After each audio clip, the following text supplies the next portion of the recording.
Bienvenue à notre post-it. Est-ce que tu te sens vainqueur dans la vie?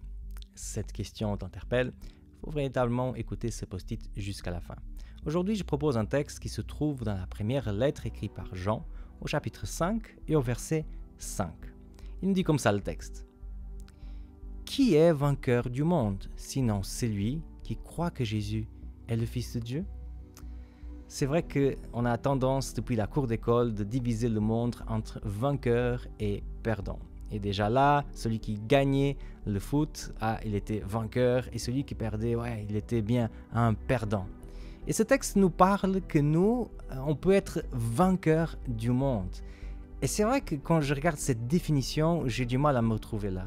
Parce que je me sens plutôt contrôlé par le monde. Parce que le monde sans Dieu s'impose dans ma vie. Le monde du péché s'impose dans ma vie. Le monde d'injustice est aussi là. Et c'est vrai que c'est pour moi difficile de croire que je peux être vainqueur du monde. Et alors, il y a un texte aussi de l'apôtre Jean que je pense qui éclaire bien ce qu'on vient de lire. Il se trouve cette fois-ci dans l'évangile de Jean, chapitre 16, et au verset 33. Il nous dit comme ça le texte. « Je vous ai parlé ainsi pour que vous ayez la paix en moi. Dans le monde, vous connaissez la détresse, mais courage, moi, j'ai vaincu le monde. » Alors ici, il y a quelque chose encore qui complique les choses. Parce que oui, je suis d'accord que Jésus, il a vaincu le monde. Lui, il est vainqueur du monde, pas de souci. Mais l'autre texte nous dit que moi, je peux être vainqueur du monde. Et je ne sais pas comment je peux être, parce que je ne suis pas comme Jésus. Il y a une image qui m'est venue pour expliquer cela. En fait, moi, j'apprécie beaucoup le foot. Et bien sûr, j'ai mon équipe préférée. Et cette année, on a été champion. Et c'est vrai que quand je dis ça à chacun de vous, je dis « on a été ».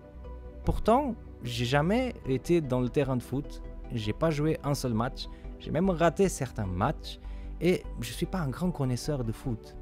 Mais parce qu'ils ont gagné, moi je peux dire « on est champion ».